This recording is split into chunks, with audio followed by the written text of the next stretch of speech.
రెడ్డి గారు ఇచ్చే ప్రతి ఒక్కటి ఇస్తూ అవి కాకుండా అడిషనల్ గా సూపర్ 6 ఇస్తాను, మేనిఫెస్టోలో ఉన్న 143 ఐటమ్స్ చేస్తానని చెప్పిన చంద్రబాబు నాయుడు మళ్ళీ ఎప్పటిలాగే ఆ మేనిఫెస్టోని డస్ట్బిన్ లో పెట్టేసి దాని గురించి పట్టించుకోకుండా అన్ని చేసేస్తాను, చేయలేదని ఎవరైనా మాట్లాడితే వారికి నాలిక మందమని సిగ్గు లేకుండా ఒక సీఎం స్థాయి వ్యక్తి అబద్ధాలు చెప్పడం మీరు గమనించారు.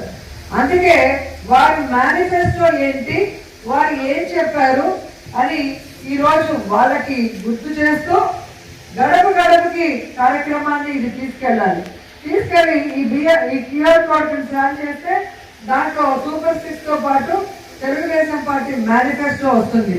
ఈ మేనిఫెస్టోలో చంద్రబాబు నాయుడు, పవన్ కళ్యాణ్ ఇద్దరు సంతకాలు పెట్టారు.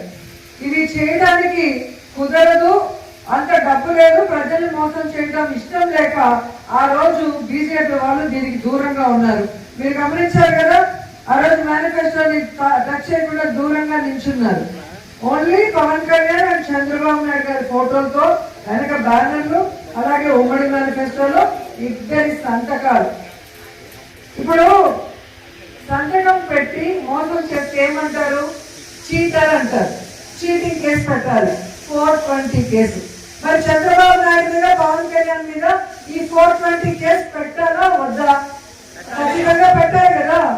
ఎందుకంటే రాష్ట్రంలో మహిళల్ని మోసం చేశారు, రైతులను మోసం చేశారు, నిరుద్యోగుల్ని మోసం చేశారు, ఆఖరికి చదువుకుంటున్న చిన్న పిల్లల్ని కూడా ఎలా మోసం చేశారో మీరందరూ కళ్ళారా చూశారు.